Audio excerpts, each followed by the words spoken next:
Tonight, the new plan for nuclear weapons, the TV star turned Putin rival, and Obama's clemency alumni.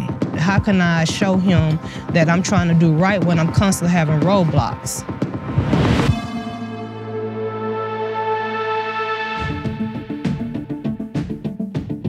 With the government set to shut down on Friday, President Trump said he'd love to see it happen if Congress doesn't come up with a solution to immigration and border security as part of the budget. Let's have a shutdown. We'll do a shutdown, and it's worth it for our country. I'd love to see a shutdown if we don't get this stuff taken care of. Republican Representative Barbara Comstock pushed back and told him, quote, "We don't need a shutdown over this." A Philadelphia judge reinstated involuntary manslaughter and reckless endangerment charges against the Amtrak engineer at the controls during a deadly 2015 derailment. 8 people were killed and more than 200 were injured when the train went off the tracks in Philadelphia, going more than double the speed limit around a curve.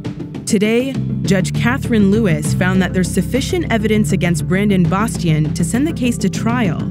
Last year, another judge ruled the derailment accidental, a decision prosecutors appealed. Federal safety investigators previously determined that Bastian was distracted by radio chatter.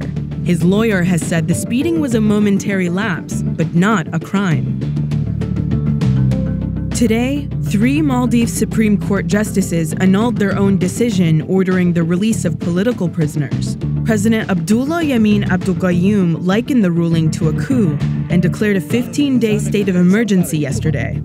Last night, soldiers went to the Supreme Court and reportedly arrested 2 justices there. Authorities also detained a former president, who's now an opposition leader. At least 2 people are dead and almost a dozen are missing after intense flooding and landslides in Jakarta and neighboring cities. Officials say around 6,500 people have been displaced and are staying in shelters. Rescuers managed to free one woman from her car after she was hemmed in by a landslide for 13 hours. Elon Musk's SpaceX successfully launched the world's most powerful operational rocket today at Cape Canaveral. The Falcon Heavy will be able to lift payloads up to 140,000 pounds. But for its first test launch today, it carried Musk's red Tesla, playing David Bowie as it travels towards Mars. The side boosters return to Earth for reuse, and a synchronized landing at the launch pad.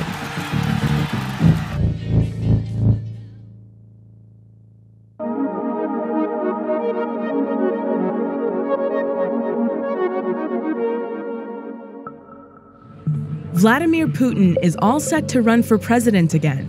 Russia's Central Election Commission registered his candidacy today. There's almost no question that Putin will win a 4th term in March. But the question of what shape the opposition to Putin will take is more in doubt than it's been in decades, pitting an old foe of Putin, Alexei Navalny, against a new one, a socialite TV star named Ksenia Sobchak.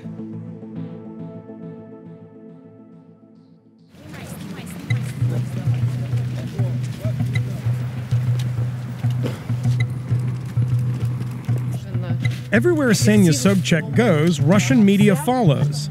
Other opposition figures, like Alexei Navalny, have a low profile in Russia and are almost never mentioned on state-controlled TV. Sobchak's A-list status gives her an edge, but it also leaves her open to criticism. She made her name as a professional socialite, writing a book called How to Marry an Oligarch and hosting the Russian Big Brother House 2.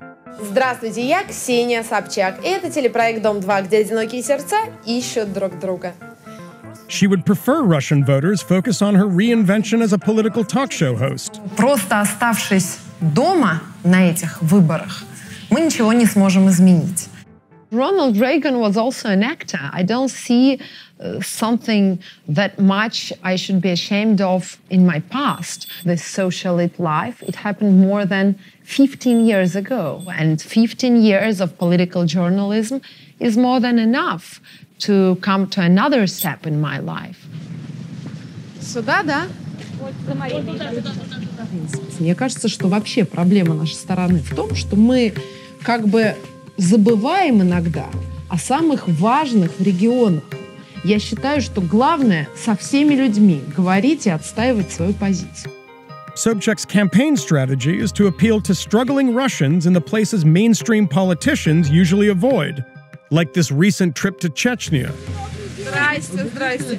А что же у вас, вот мужчины у вас не моют машины, а вы моете? Машины хорошо моем, поэтому у нас женщины моют. Это я не сомневаюсь. Женщины вообще все очень хорошо делают.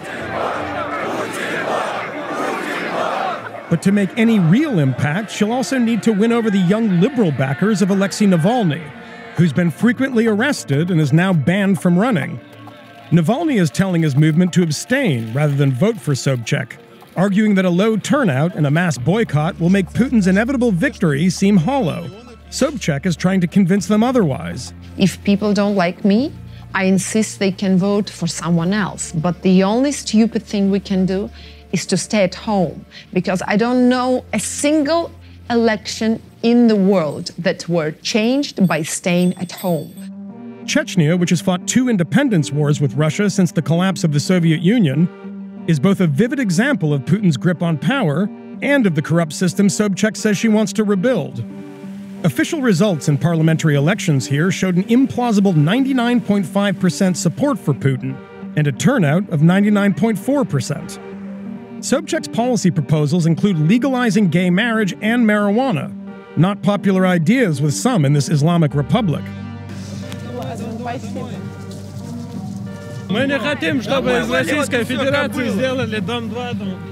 Roads and shops were closed before her visit, which was cut short by hecklers.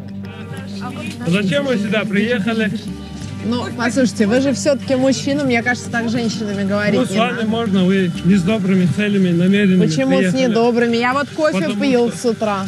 Я знаю о ваших истинных намерениях. Я не хочу, чтобы вы находились в нашей республике. Ксения, идем в машину. Машину направо. Не уходите от диалога. Вы же кандидат. Пошлятина какая-то. Может, поймет мнение чеченского. You saw today for yourself that people bully me on the streets. And we can see those people are coming with telephones, they're speaking with someone, they're getting some orders from we don't know whom. And this is how politics in Russia is. Sobchak is the daughter of one of Putin's own political mentors, which some suspect is why authorities seem to be tolerating her campaign. She's independently gathered the 100,000 signatures needed to secure her candidacy. With poll ratings of about 1% compared to Putin's 67%, there isn't going to be a President Sobchak anytime soon. But she says the long-term goal is building a new opposition, and that this campaign is the first step. I have no chances of winning those elections, and I understand this. Those elections will be won by Putin. But this is a real opportunity to my voice to be heard. I want to be a voice of young Russia who doesn't want to live as we live now.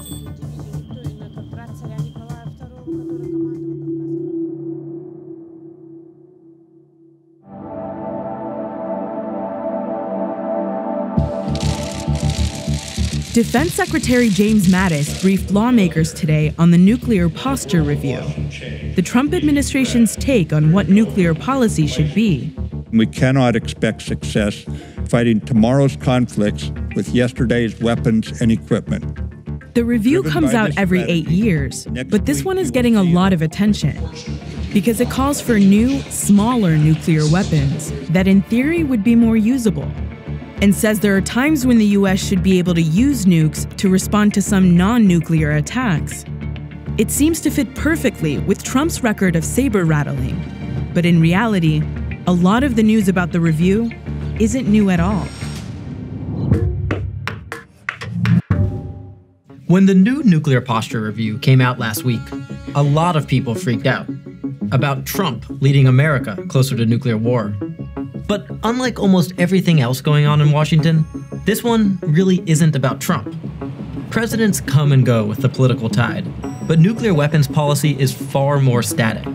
It's been in the hands of hawkish military officers and government scientists since literally before Donald Trump was born. And these guys think nukes are pretty good things to have. As long as nuclear weapons exist, the United States needs to have a posture with its nuclear weapons that supports stable deterrence relative to other nuclear actors who are potential adversaries.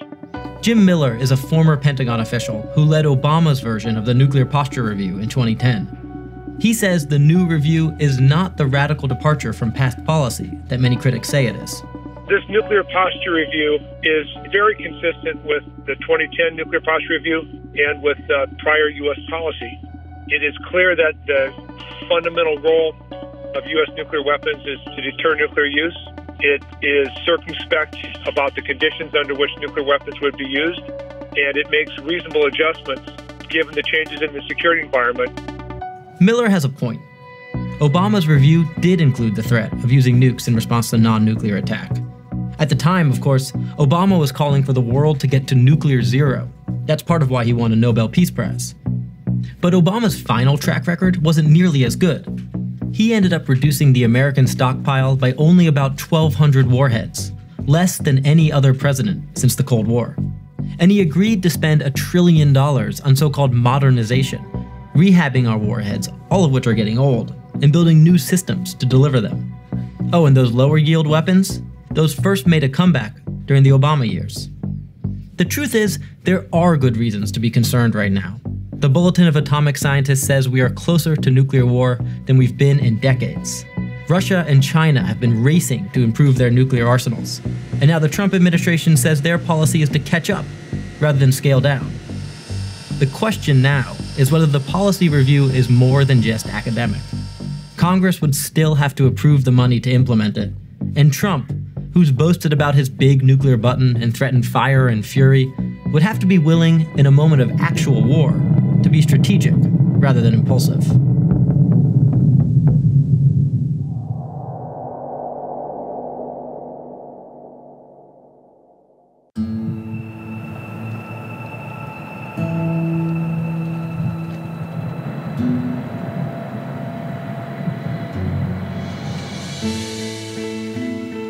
Right now we are at Louisiana Delta Community College. I want to get my picture ID.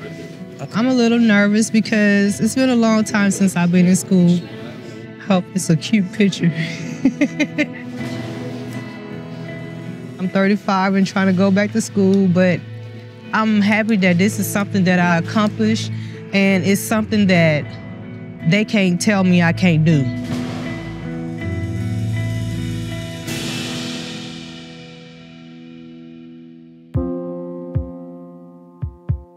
This it, with my name and everything in it. It says Mrs. Dora. Yeah.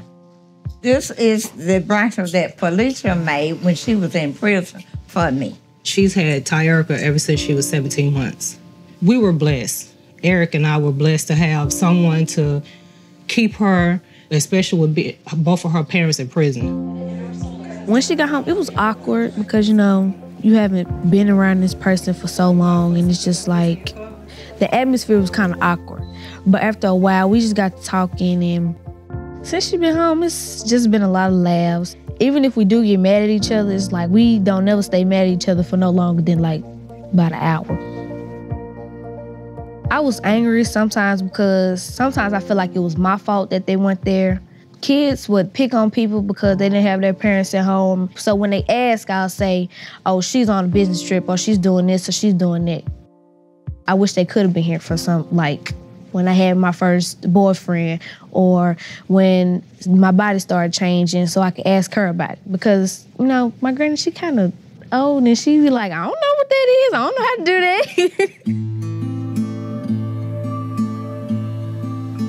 I met Eric when I was 18 at the end of 2000. And that's when our relationship was just like, really took off.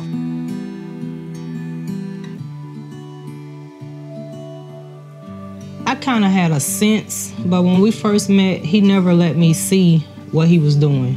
But when he finally allowed me to see, I was in love with him, so my loyalty was with him.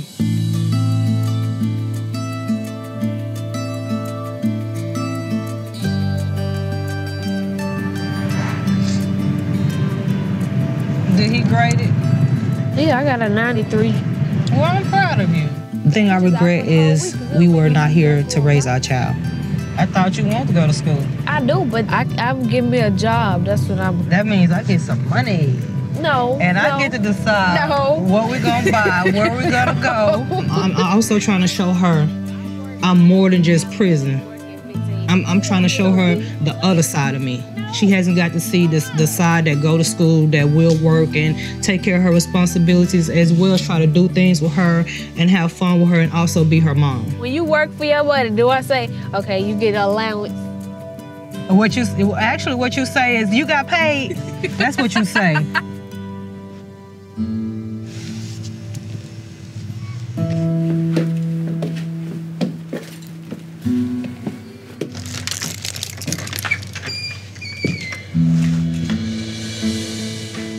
This is the living room.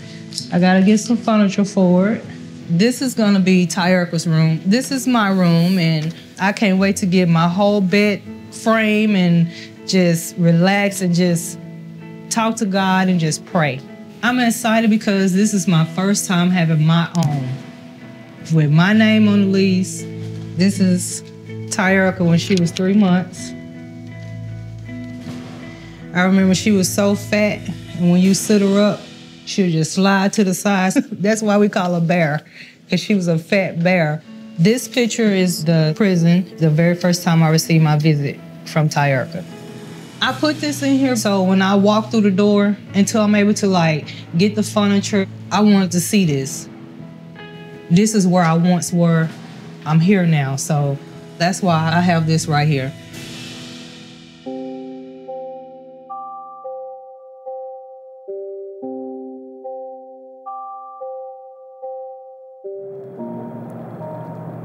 I felt like I was starting back from scratch. And I was trying to be a good example, and I wanted to please myself, my child, and Obama for taking the time out to at least consider and then granting me the clemency. But how can I show him that I'm trying to do right when I'm constantly having roadblocks?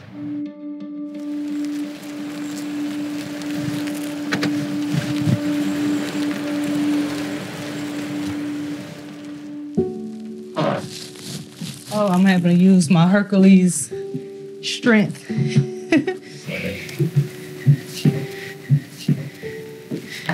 Oh, gosh. Well, this is my new place of residence. It's been hard, but I'm still being strong.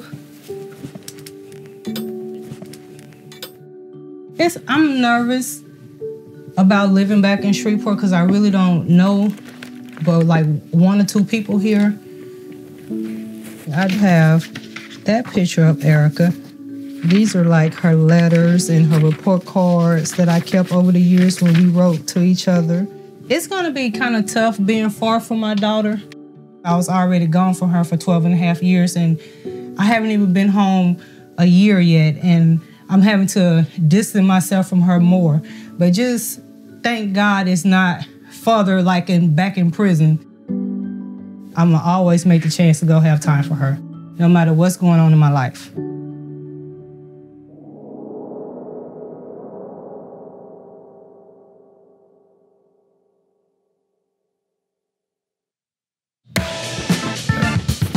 Holy smokes.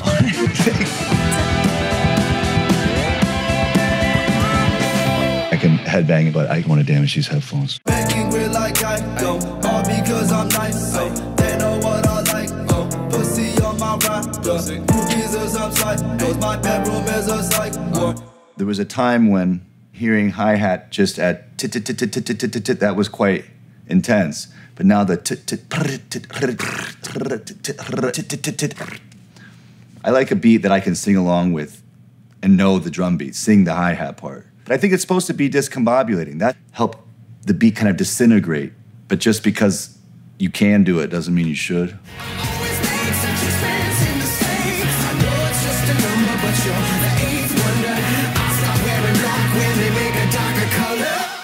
I mean, black is a very popular color. I mean, as you can see, I represent it on the opposite side of the spectrum. I'll stop wearing white when they make a brighter color. Very capable singer. I mean, the singer is so gifted that it's almost a crime. I have dreams where I can sing like that, where I have that ability to sing as easily as it is to walk down the street.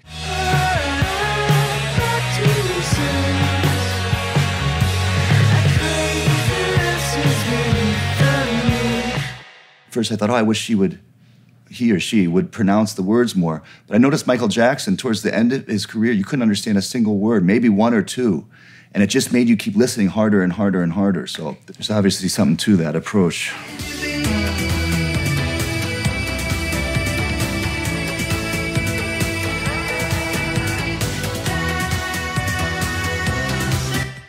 Sometimes when you have a drum machine, it gets really exciting. That's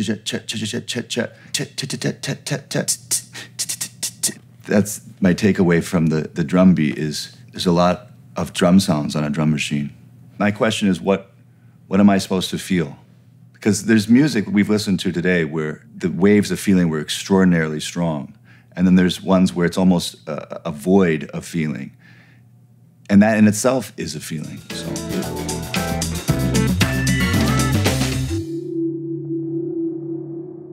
That's Vice News Tonight for Tuesday, February 6th.